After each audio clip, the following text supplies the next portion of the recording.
Hello, I'm Norman Wildberger. Today we're going to have a look at more applications of row reduction, the fundamental algorithm in linear algebra. Last time we applied it to the three main specific problems in the subject. Today we're going to look at applications of row reduction to various issues relating to the geometry of three-dimensional and two-dimensional space. In particular, we're going to be looking at linear transformations and how row reduction helps us understand some interesting aspects of linear transformations. A key feature that we're going to be looking at today is that we are not necessarily going to be working with square matrices. So for example, let's consider the following change of coordinates system. We have variables x1 and x2 and variables y1, y2, and y3, and we have a linear relationship between them. y1, y2, and y3 are expressed as linear combinations of x1 and x2.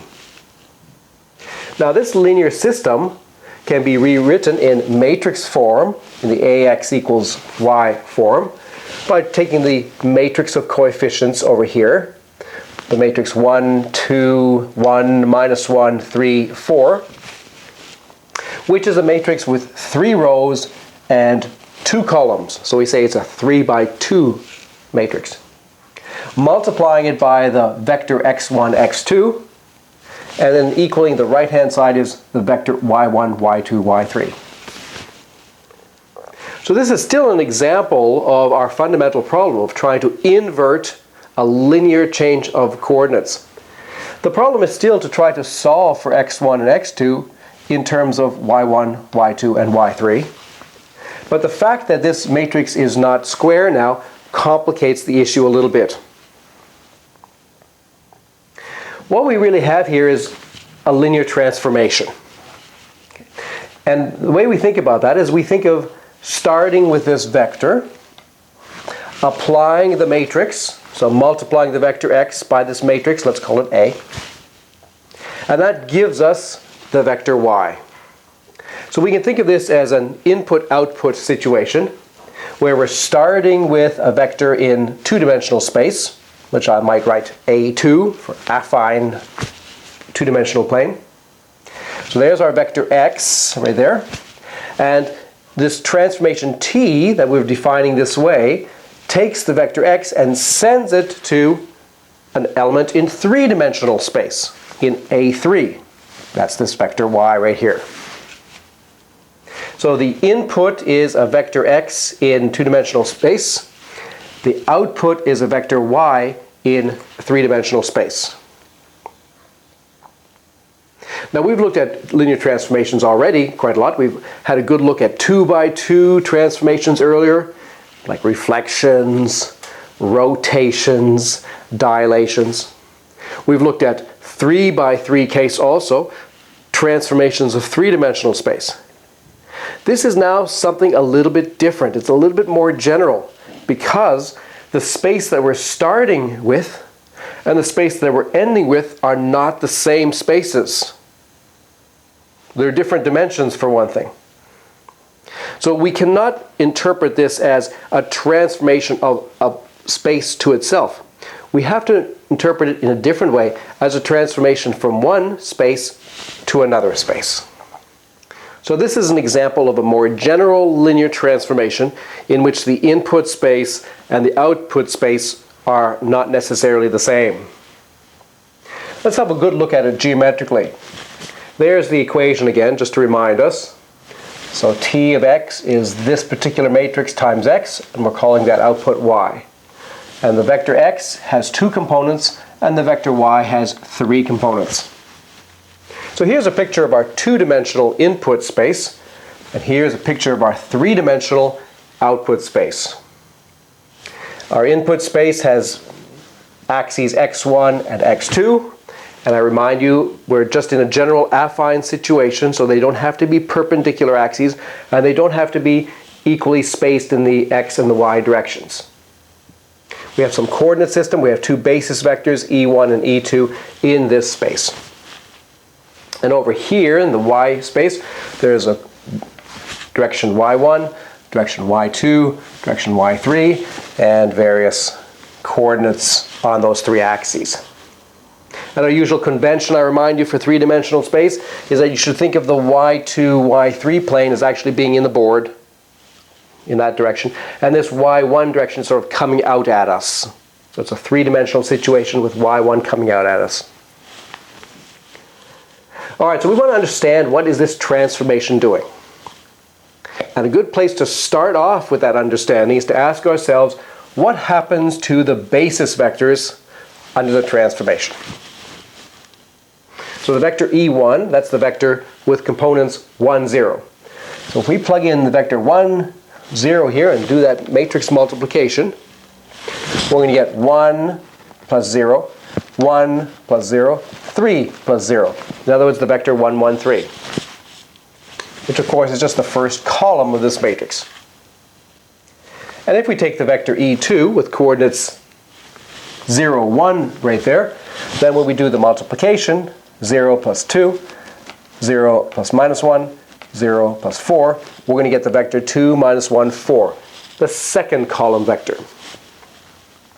That's a familiar aspect of linear transformations, I hope, for you. You remember that when you apply a matrix to the basis vectors, the standard basis vectors, you're picking up the columns of that matrix. So let's give this vector a name, this first column, let's call it v1. Let's call this v2. And these are two vectors in our three-dimensional space, so we need to picture them over here.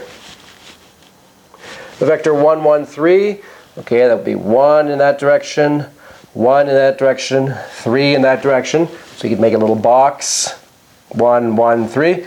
That's the vector v1. And the vector v2, it's 2 in this direction, minus 1 in this direction, so 1 over there, and 4 up. For a combination of 2 in this direction, minus 1, up 4. So there's the vector v2. So what do we know about this transformation is that it sends e1, this vector here, to the vector v1 over here. And it sends e2, this vector here, to the vector v2 over here. So it takes this entire plane and maps it really onto the plane in three-dimensional space spanned by these two particular vectors. So every other vector in the space will be sent to a linear combination of v1 and v2. For example, the vector 1, 1 over here, which is e1 plus e2, will be sent to the vector v1 plus v2, which would be the vector in the same plane up in that direction. So the image of this transformation, the vectors over here, which are hit by something over in the input, that's a two-dimensional plane. And that's the name that we might use to describe that. That's the image of the transformation. Those vectors over here, which are the image of something from the input space. And that's a plane in our three-dimensional space. Now let's analyze the situation using row reduction. Let's think of this problem as simply a linear change of coordinates that we want to invert. So the augmented matrix for it would be our coordinate matrix on the left and our right-hand side y1, y2, and y3. So let's perform row reduction on this to see what solutions we get for x1 and x2. First thing we'll do is we'll use this top entry here, leading entry, to eliminate the two entries below it. So we'll take row 2 and subtract row 1. 1 minus 1 is 0. Minus 1 minus 2 is minus 3. y2 minus y1. And we'll take this row here and subtract 3 times row 1. 3 minus 3 is 0. 4 minus 6 is minus 2. y3 minus 3y1. Okay, now we've got something here. We would like that to be a 1. We could divide by -3 to make that a 1. So let's do that. So I've just copied it over here, and I've divided this row by -3. So there's now a 1 there. That'll give us a bit of fractions here. So it'll be 1/3 y1 minus 1/3 y2 on the right-hand side. So we're going to take the third row and add 2 times the second row to it. So -2 plus 2 times 1, well, that's 0. Now we have to compute this thing, y3 minus 3y1, plus 2 times this. Okay, well, there'll still be a y3, minus 3y1 plus 2/3 of y1, that's minus 7/3 of y1. And 2 times this will be minus 2/3 of y2. That's the new entry there. It's now in row echelon form. To get it into a sort of fully reduced row echelon form, we could take this entry here, which is the leading entry, and use it to eliminate the 2 above it. Remember, the back substitution process, we're going up. Okay, so there we have a 1 there, a 1 there. There's only zeros in the rest of those columns. It's sort of in fully reduced row echelon form, except on the right-hand side, there's a little bit of ambiguity because we don't actually know what this element is. So this is also a leading entry if it's non-zero, because it's the first non-zero entry in that last row. And now it becomes actually quite crucial as to whether this quantity is 0 or not. Because if this quantity is non-zero, then this last row is impossible to satisfy, because it's saying 0 times x1 plus 0 times x2 equals this, whatever this is. If it's non-zero, that's impossible. So the only way our system has solutions is if this quantity is 0. And if this is 0, then we can read off what the solutions are. Then x1 will be this, because this first equation reads x1 plus 0x2 equals this. So x1 equals 1/3 y1 plus 2/3 y2. And the second equation allows us to read off x2. It's telling us x2 is 1/3 y1 minus 1/3 y2. But it only works if this quantity is 0, if 7y1 plus 2y2 minus 3y3 equals 0. So what does that mean? Well, that's exactly the equation of the plane that we called the image of t in the previous slide. Remember, in our three-dimensional space, there was a plane spanned by those 2 red vectors, v1 and v2. Well, the equation for that plane is exactly this one here. It's obtained from row reducing this augmented matrix. If this thing is 0, in other words, if a point lies in that plane, then we can find x1 and x2 that map onto it. Then, in other words, we can solve for x1 and x2 in the input space. And here are the values of x1 and x2.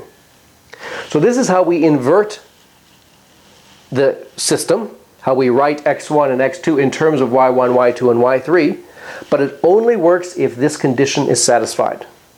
If this condition is not satisfied, it means that on the right-hand side of the previous slide, in that three-dimensional space, we have a vector which is not in the plane, not in the image. And so there's no way of finding a point in the input space that is sent to it. There's no solution. So this is an interesting, somewhat new feature, right? That the image of the linear transformation is given by, in this case, a plane, and that the equation of that plane is obtained from the row reduction of the original matrix. And if we want to, in fact, invert x1, x2 in terms of y1 and y2, well, the row reduction does it for us also. We've solved the system completely. All right, let's have a look at a second example now, which will, in some sense, sort of be reversed to the first example that we looked at. So we're going to be looking at a linear transformation now that's going from three-dimensional space to two-dimensional space. And there's our motivating change of coordinates. We have x1 minus x2 plus 3x3, we're told is y1, and 2x1 plus x2 minus x3 is y2. And we might be trying to solve x1, x2, and x3 in terms of y1 and y2. Trying to invert that linear system. We write down the system in matrix form as a matrix A times a vector x equals another vector y. The matrix A is just the matrix of coefficients here. The vector x has three components because there are three variables, x1, x2, and x3. The vector y on the right-hand side only has two components because there are only two equations. And now let's use the matrix A to define a linear transformation. This is our official definition of the procedure that goes from three-dimensional space to two-dimensional space. We'll call it S, as opposed to T in the previous question. So S of x is now defined to be A times x, where A is this matrix right here. And the output is y. And we're thinking of S as defining a transformation that inputs a vector x in three-dimensional space and outputs a vector y in two-dimensional space. And we want to do two things. We want to visualize what's happening here, and then we want to analyze it algebraically using, of course, row reduction. All right, so first let's have a look at the geometry of it. There's our transformation. S of x equals this matrix, a 2 by 3 matrix, times this vector x, which has three components, x1, x2, x3, and that's equal to y, the vector, with two components, y1, y2. And we're going now from a three-dimensional space, the x space, to the two-dimensional space involving y's. So here's our three-dimensional space as usual, the x1 axis coming out at us, the x2 axis in the plane of the board, the x3 axis in the plane of the board. And some coherent coordinates on each of the axes. So we're thinking now of taking a vector in this space and applying S to it. We're going to end up with a vector over here, which is just the usual two-dimensional space with a y1 coordinate in that direction, y2 coordinate in that direction. So how are we going to analyze this? The simplest thing to do is to ask what happens to the simplest vectors. Which are the standard basis vectors? The vector e1, which is 1 unit in the x1 direction, e2, 1 unit in the x2 direction, and e3, 1 unit in the x3 direction. So to find out what happens to e1, S of e1, we just take this matrix and we apply to it, multiply it by the vector 1, 0, 0, which is the name for e1. In this coordinate system, it's the vector 1, 0, 0. And when you multiply by 1, 0, 0, you're just picking up that first column, which we'll call v1. When you apply the transformation to e2, you're multiplying by 0, 1, 0. That's the second basis vector. You're picking up the second column, minus 1, 1. We'll call that v2. And S of the third basis vector, that's 0, 0, 1, gives the third column, 3, minus 1, which we'll call v3.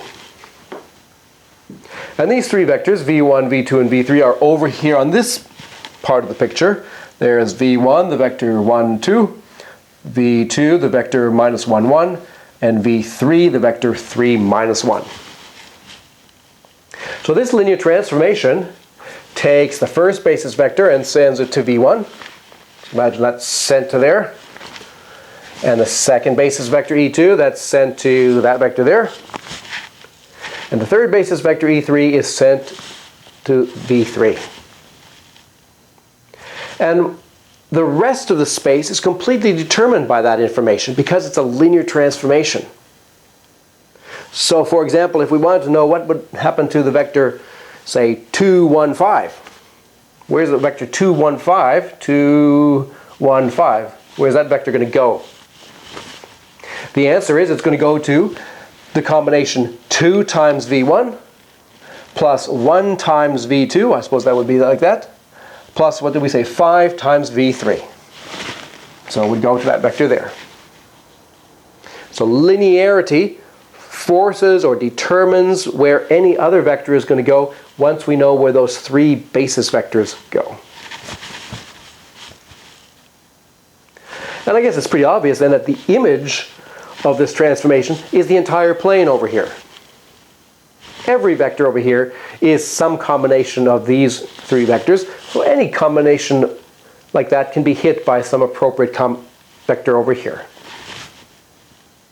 You might be a little bit disappointed by that because in the last example we had this rather interesting subspace over on the right hand side. And here it's not so interesting, we're just getting the entire plane. But to make up for that, there's something that's interesting that's happening over on this side of the space that we didn't see in the previous example. It's a new idea, and it's the answer to the question, which vectors under the transformation are sent to the 0 vector?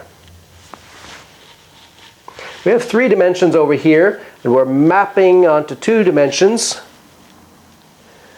Intuitively, we think, well, maybe a couple of vectors are actually getting sent to the 0 vector, not just one. Of course, the 0 vector always gets sent to 0. But it turns out that this particular vector, the vector -2, 7, 3, gets sent to the 0 vector. Let's just check that. If we take this matrix and multiply by -2, 7, 3, what would we get? We get -2, -7 plus 9. That would be the first entry, that's 0. The second entry would be -4 plus 7 minus 3. That's also 0. So this vector, which is somewhere along this line, is sent to 0. And in fact, any multiple of it is also sent to 0 because it's a linear transformation. So any vector on this green line is sent to 0. That means this is a special subspace of our initial space. Just like in the previous example, the image was a special subspace of the right-hand side for that linear transformation T. Let's now see how we could find these things out purely algebraically.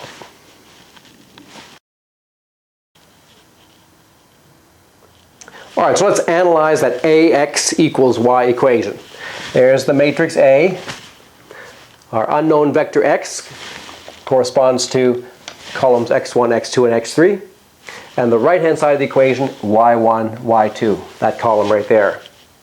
So let's row reduce this augmented matrix for the system to try to solve the system, to try to find what X1, X2, and X3 are in terms of Y1 and Y2.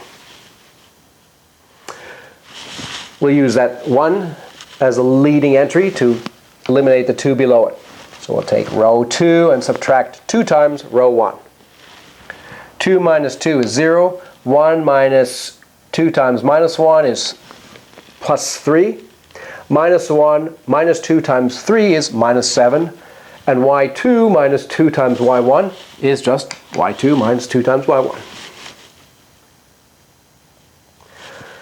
Okay, now we're going to multiply this row by 1/3 to make that leading entry a 1.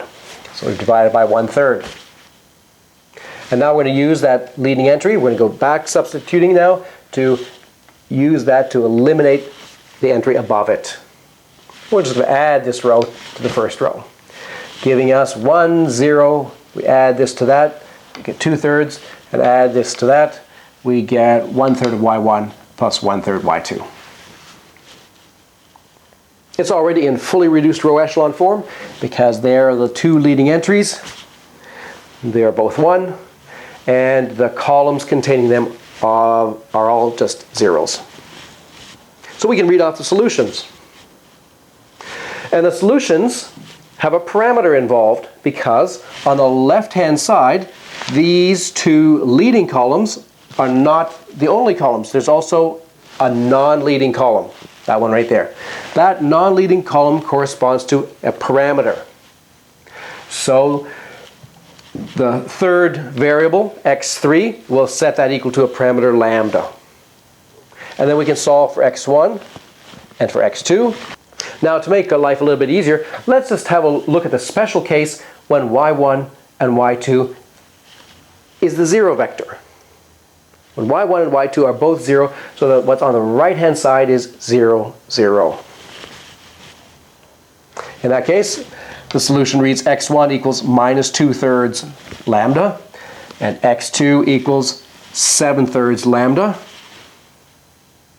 So the solution to that system, ax equals 0, is the vector x has to be some multiple of minus 2/3, 7/3, 1. And by scaling, multiplying by 3, we can get rid of the fractions there. Just make it minus 2, 7, and 3. And that's where that vector came in. Remember I said that this vector here in the input space is a distinguished direction, that if you walk in this direction and apply the linear transformation, you always get the 0 vector. So the system ax equals 0 has as its solution just all the multiples of this vector here. Now, another important application of row reduction in linear algebra is to help us understand two concepts called the concept of a spanning set and the concept of a linearly independent set of vectors. So those are the two concepts that we're going to have a little look at now. I want to restrict ourselves to the three-dimensional situation, which is pleasant because we can visualize things. But pretty well everything that I'm going to say works in 2 dimensions, in 4 dimensions, in 5 dimensions, and so on. And we'll talk about that a little bit later. It's good to start with 3-dimensional space, 2-dimensional space to solidify our intuition. So, what's a spanning set? Well, we're going to work in 3-dimensional space.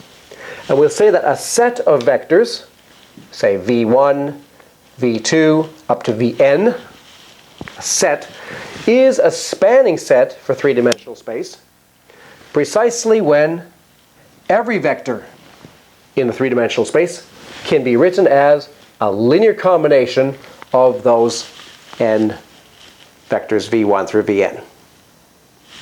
This is a linear combination, right? It's some multiple of v1, a1 times v1, where a1 is some number, plus some multiple of v2, say a2 v2, and so on all the way up to some multiple of vn. So we can take some multiple of those vectors and get any old vector, then this is a spanning set. Let's look at some examples. First example.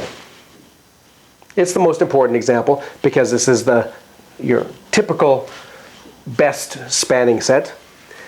The vectors 1, 0, 0, 0, 1, 0, 0, 0, 1. You recognize the 3 basis vectors, the vectors which are just one component in each of the 3 coordinate directions. The claim is that is a spanning set.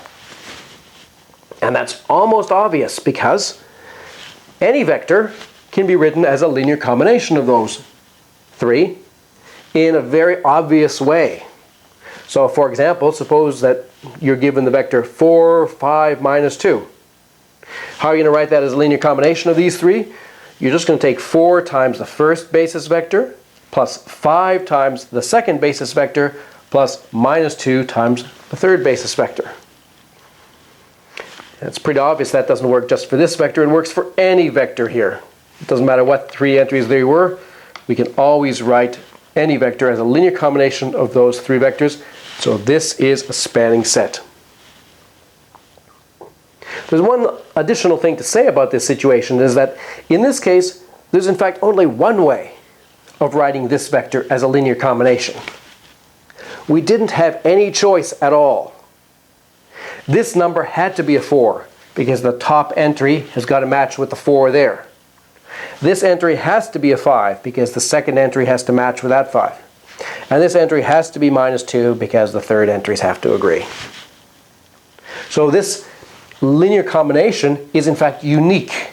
There's only one way of writing this vector as a linear combination of those 3 vectors. That's not part of the definition of spanning set. That's an extra aspect of this particular spanning set. So a few more examples. Second example, consider these 4 vectors in 3-dimensional space. The 3 basis vectors together with the vector 2, 1, -5. That's also a spanning set. For example, the vector 3, 1, 4 can be written as 3 times this vector plus 1 times this vector plus 4 times this vector plus 0 times that vector. We're just basically using the idea from the previous example and disregarding this vector by giving it coefficient 0.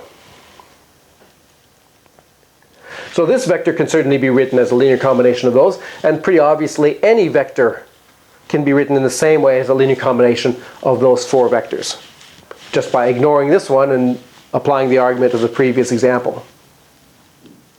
However, this vector here can also be written in another way. It could be written as 1 times this vector plus, and then we'll add 1 times this vector to give a total of 3. And then the middle entry is 1, that's okay. And the bottom entry is 4, so we'll add 9 times this vector. Right? So that's another way of writing this particular vector as a linear combination of the 4 vectors.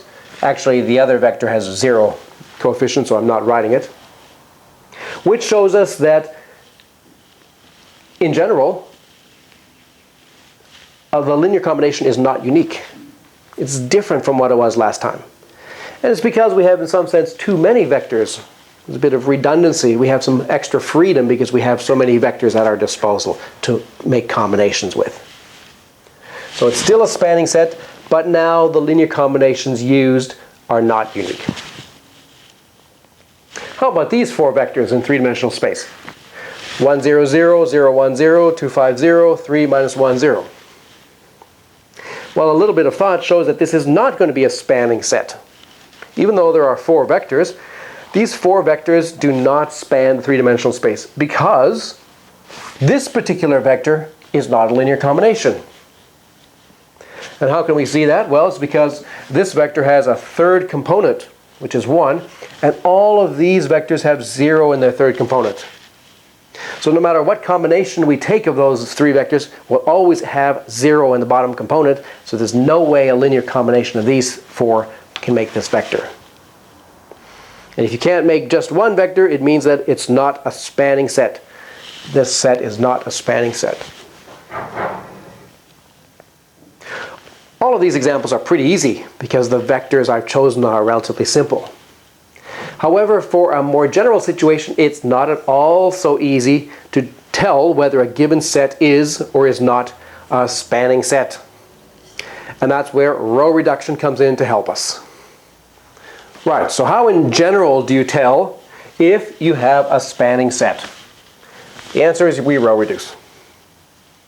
So, for example, someone gives us the set S with 3 vectors. First one, 1, 2, -1. Second one, 2, 0, 1. The third one, -1, 4, 3. We want to know, is that a spanning set for 3-dimensional space?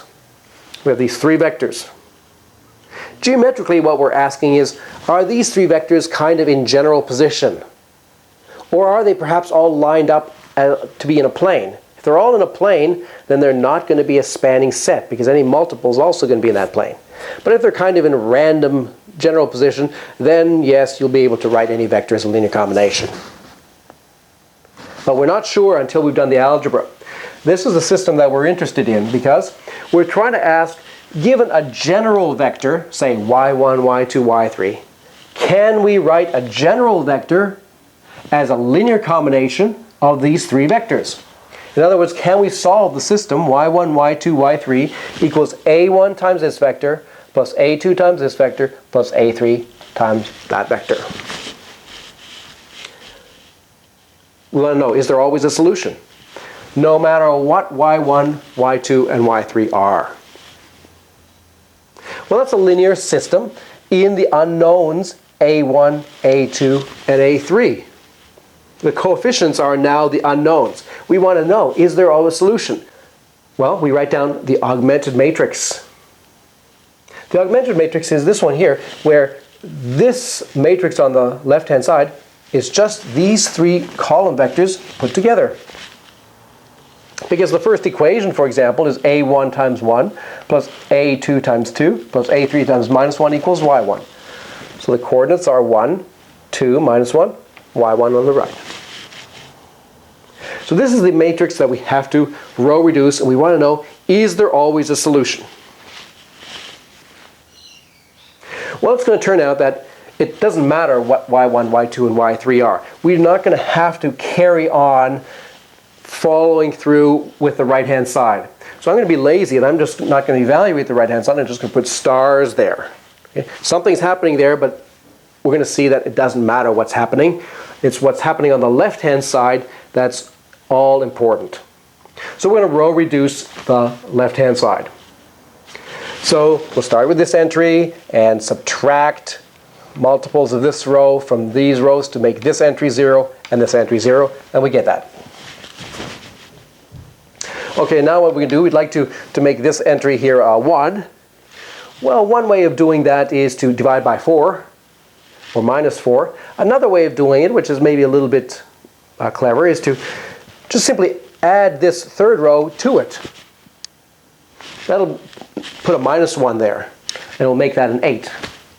We'll do something to that. Well, then I just multiply by minus 1. So I'm going to multiply by minus 1, so I get 1 minus 8 and something. So I've done two little steps there together. I've added the third row to the second row and multiplied the second row by minus 1 purely because of laziness, because I wanted to get a 1 there so I don't have to deal with fractions. It's not compulsory, just makes it a little bit easier. Now the next thing we have to do, use that 1 to get rid of the 3. It's pretty easy. I'm just going to take that third row, subtract 3 times that second row, giving it 0, 0.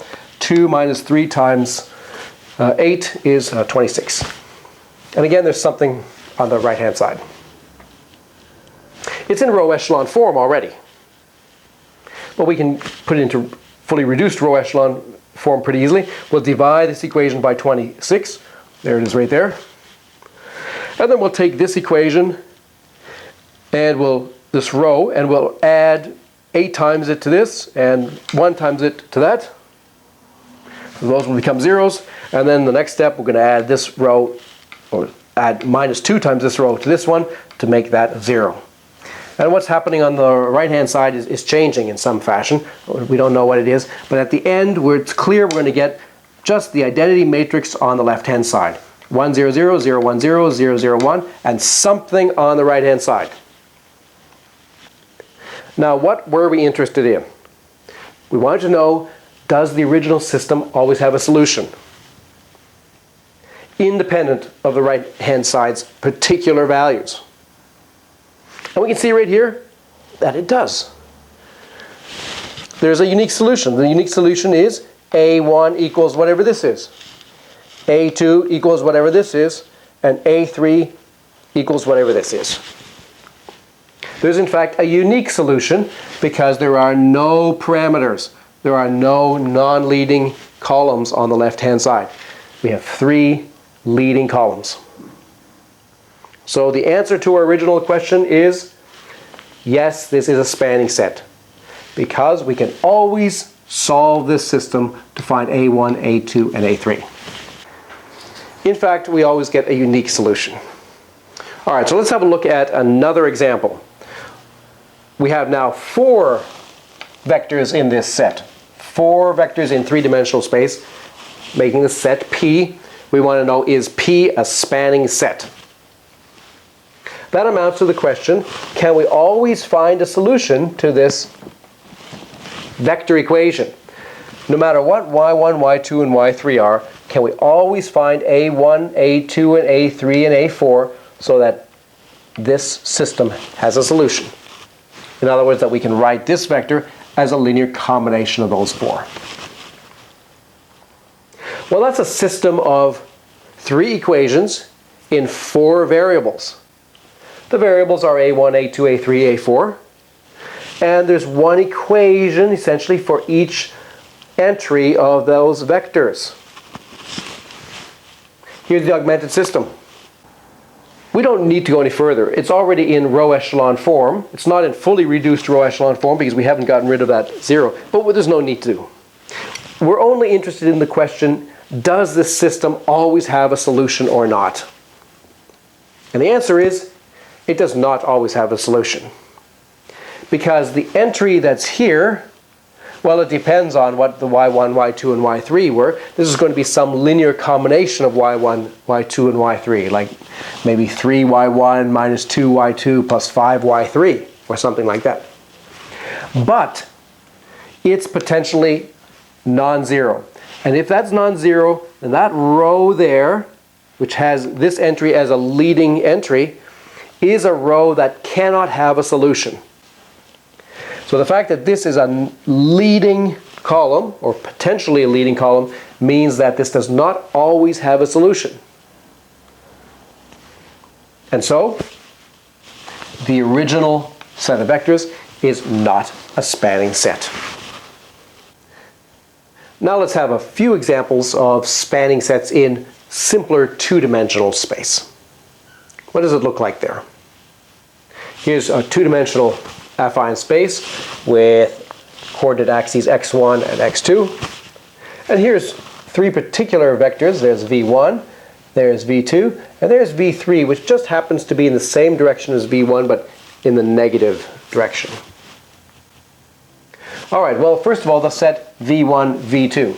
Set this vector plus this vector. That is a spanning set, geometrically, because any old vector could be written as some combination of this one plus some combination of v2. You can see that geometrically. However, v1, v3, that set consisting of this vector and this vector, that's not going to be a spanning set, because any combination of these two vectors is still going to be in this direction. Right? If we take 2 times this vector v1 and 3 times vector v3, we're still going to end up with a vector that's in this line. So you can't get every vector just from these two. This is not a spanning set. While v2 and v3, that is a spanning set. And if we put all three of them together, it's still a spanning set because just v2, v3 say is a spanning set. So adding vectors to a spanning set still keeps it a spanning set. Now there's another notion that's complementary to the notion of a spanning set. Sort of the opposite side of the balance to it. Spanning set on the one hand, linearly independent set of vectors on the other hand. So that's a little bit trickier concept in some sense. Some students find it a little bit harder to appreciate. And however, row reduction is still going to be the crucial thing to decide when a set is linearly independent. Let's have a look at that concept now. So we'll still work in three-dimensional space. And we'll say that a set of vectors, v1, v2 up to vn, is linearly independent precisely when none of the vectors can be written as a linear combination of the others. So if none of the vectors can be written as a linear combination of the others, then it's a linearly independent set. Now, maybe that's a little bit of a mouthful. Let's see what it looks like in practice. Here are three vectors, very familiar vectors, just the three basis vectors in three-dimensional space. It's a linearly independent set because, well, you can't write this one as a linear combination of those two. You can't write this one as a linear combination of those two. You can't write this one as a linear combination of those two. How about this example? Here we have the vector 1, 0, 0, 0, 1, 0, and 2, 3, 0. Well, this is not a linearly independent set because this vector here can be written as a linear combination of those two. it can be written as 2 times this one plus 3 times this one. Actually, a little bit of thought shows that you could actually change this around. Once you realize this, you could also say, but wait a minute, the vector 1, 0, 0 could be written in terms of these two. How? We could write this one as, so divide by 2, so it'd be half of this one minus 3 halves of this one. So this kind of combination is not unique. What do we say when the set is not linearly independent? We say that it's linearly dependent. So linearly dependent means that one of the vectors, at least, can be written as a linear combination of the others. The next example may strike you as a little bit perverse.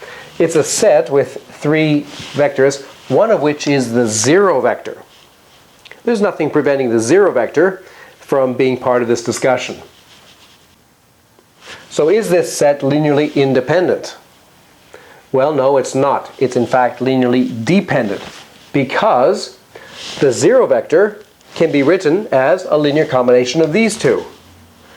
In the most trivial way, it's simply 0 times this vector plus 0 times this vector. Does that count as a linear combination? Yes, it does. So this vector is a linear combination of those two. This is not linearly independent. So it's linearly dependent.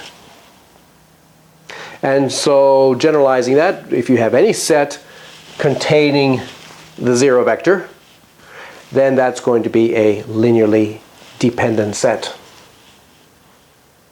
Unless you just have the 0 vector all by itself. Here is another example. We've got 3 vectors, 2, 3, minus 1, 4, 2, 1, minus 2, 5, minus 5. And the claim is that this is a linearly dependent set. Why? Because minus 2, 5, minus 5 happens to be 3 times this vector minus 2 times this vector. Geometrically, it means that these 3 vectors lie in a plane, because if there's the vector 2, 3, minus 1, there's vector 4, 2, 1, then this vector is some linear combination of them. So all 3 vectors lie in a plane. But how do we come up with this equation? Given a set of vectors which are rather general, how do you determine methodically, straightforward algorithm, whether or not the set is linearly independent? Again, it's reducing to a system of linear equations. Ultimately, it comes down to row reduction. Let's have a look at an example. Here are 3 vectors, v1, v2, and v3, and we're interested in the question, is this set of vectors linearly independent? So, can we write v1 as a linear combination of v2 and v3, or v2 as a combination of v1 and v3, or v3 as a combination of v1 and v2? Well, instead of looking at all those 3 possibilities separately, we can combine them all into one equation.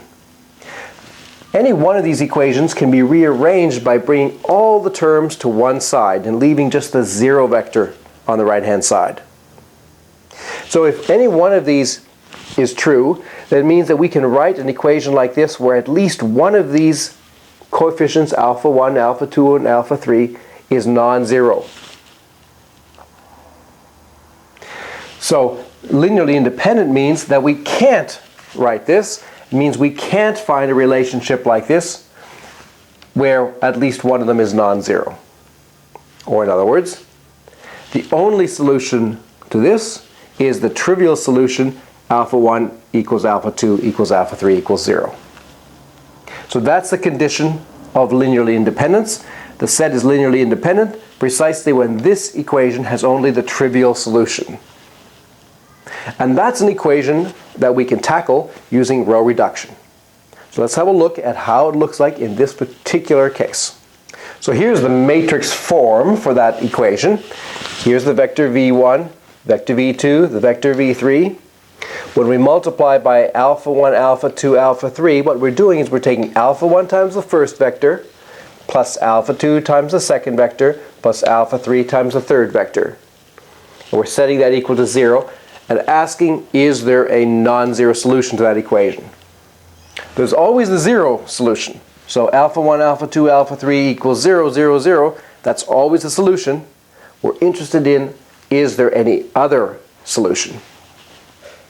The augmented matrix is this one.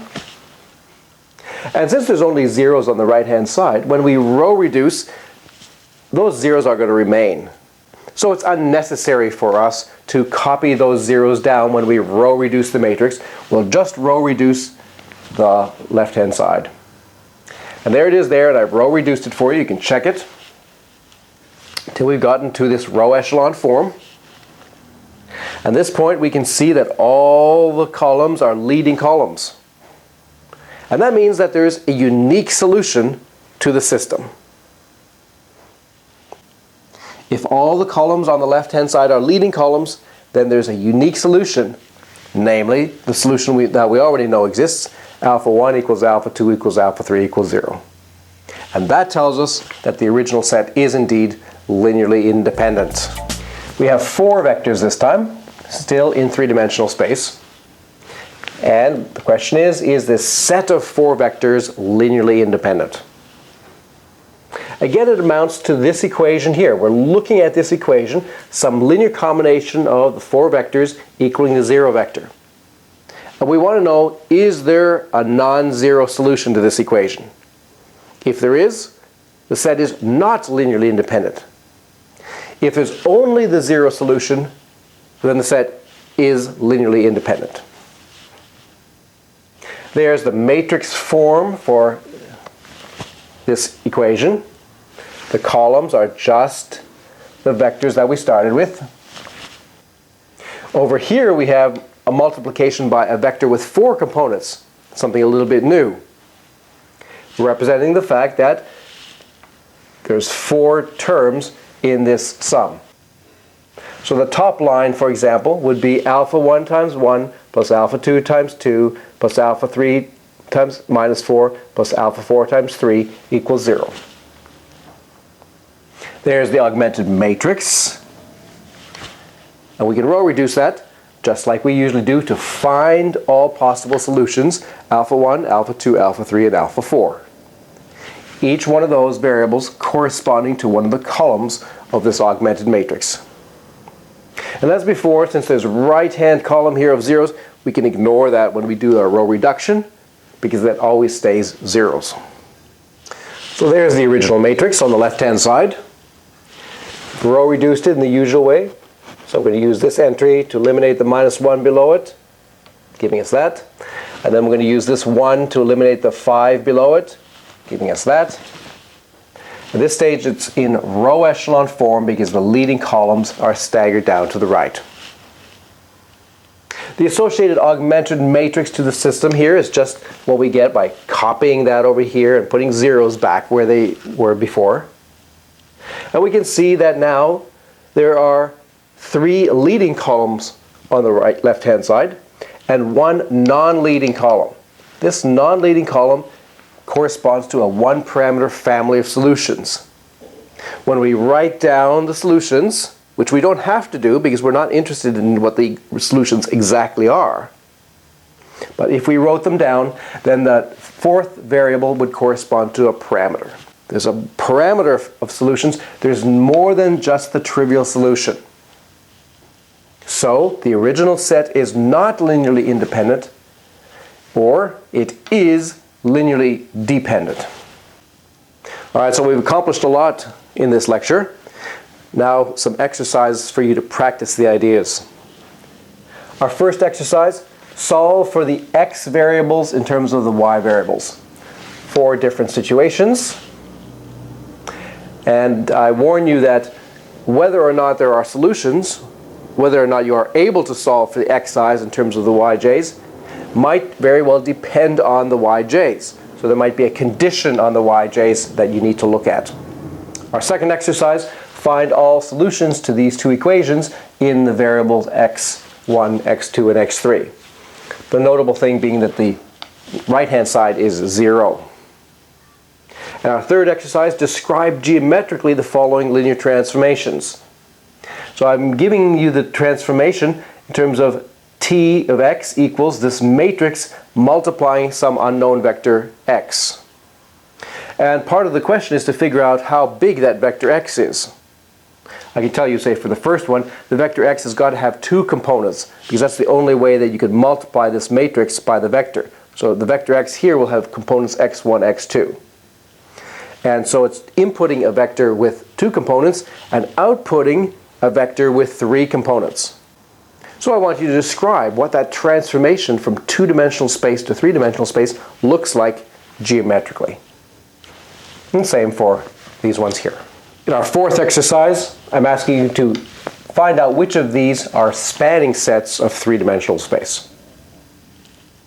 And the fifth question, explain why every spanning set of either 2-dimensional space or 3-dimensional space must have at least 2, respectively 3 elements. So a spanning set of A2 has at least 2 elements. A spanning set of A3 must have at least 3 elements. And our final 2 questions have to do with linearly independent sets. In the first one, I'm asking you to figure out which of these sets is linearly independent. And the last question, explain why every linearly independent set in 2-dimensional space must have at most 2 elements, and why in 3-dimensional space it must have at most 3 elements. So it's a fair amount of work for you to do. And next time we are going to move up a little bit of a step, going from 2 and 3 dimensions to higher dimensions also. We're going to consider general linear transformations. And we're going to be especially interested in 2 important ideas: the rank of a linear transformation and the nullity of a linear transformation. So I hope you'll join me for that. I'm Norman Wildberger.